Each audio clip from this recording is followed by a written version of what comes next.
Toka kidogo hivyo akaondoka.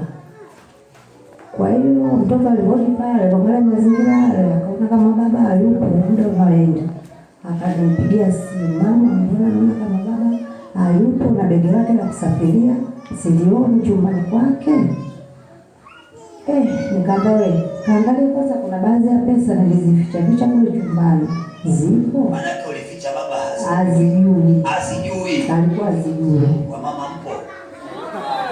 Akienda kuangalia kila maficho nilipomwelekeza anasema hakuna pesa. Kaangalia kwenye pochi fulani anasema hakuna pesa. Kamanika baba hayupo. Nikampigia simu, akapokea. Uko wapi? Akasema niko nyumbani. Nikamwambia nasikia onioni nyingi kama uko barabarani. Akasema hapana, mimi niko nyumbani.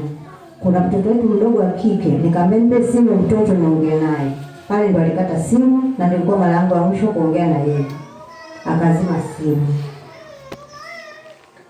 Kwa hiyo tangu siku ile akikueleka kitu, hakujulikana wapi alipo, hakupatikana popote kwa ndugu zake wala kwa ndugu zangu.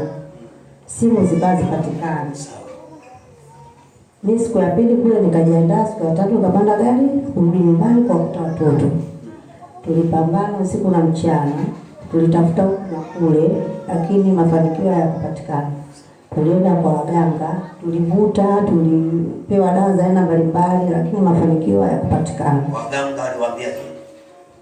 Waliniambia huyu mtu ametoka na tunamuona yupo na mwanamke amekaa huko na mwanamke yule anadai amuoe, na tukichukulia kweli ametoka na kila kitu kipya. Kwa watu tuliamini kweli ni mtu ametekwa na mwanamke. Tulipambana sana. Tumekaa mpaka kufikia siku ya tarehe 20 ya mwaka huu sasa 2026. Tulijadiliana mwezi wa 10 hapa tulipo. Tarehe tangu juzi ana siku ya 21 tangu atoke, siku ya 20 tangu atoke nyumbani.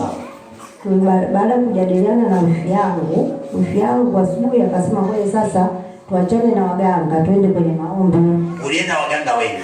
Tulienda waganga zaidi ya 3 au 4. Okay, sawa. Akanipa dawa, akasema nitakurushia namba mchungaji mmoja, lakini bado nampigia hapatikani. Yeye wifi yangu anashughulika Kariakoo, anauza bidhaa kule Kariakoo. Akasema nikimpata nitakuunganisha naye. Lakini hatimaye usiku akanipigia simu. Akasema wifi yangu ilikuwa kama bahati, yule mchungaji niliyomkusudia sijampata. Ila pale nikiwa dukani kwangu amepita mchungaji. Akasema akahubiri, akasema naomba sadaka. Kabla kwa kweli sadaka sina, ila nilimwambia tatizo letu. Akasema atatusaidia. Na hivi niko kwenye gari naelekea nyumbani. Nikifika nyumbani mchungaji alisema nifungue simu ili aniombee. Siku ya 20 tangu mlango apotee na julikani wapi alipo. Mchungaji akafanya maombi na wifi yangu Kibamba, na kaisha anaishi Kibamba.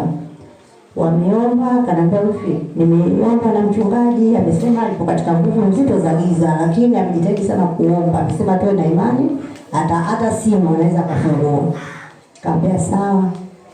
Siku ya 21 ambayo ilikuwa ni juzi Alhamisi.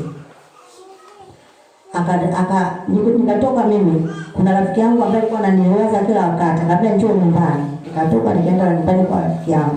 Niko pale, nimelala pale ukumbini. Nimelala na tafakari. Wakati huo kwa siku ile asubuhi nilipokea simu. Kuna mtu ananiambia mume wako ameonekana jana Mungu. Ameonekana Mungu. Amesimama pale Shele.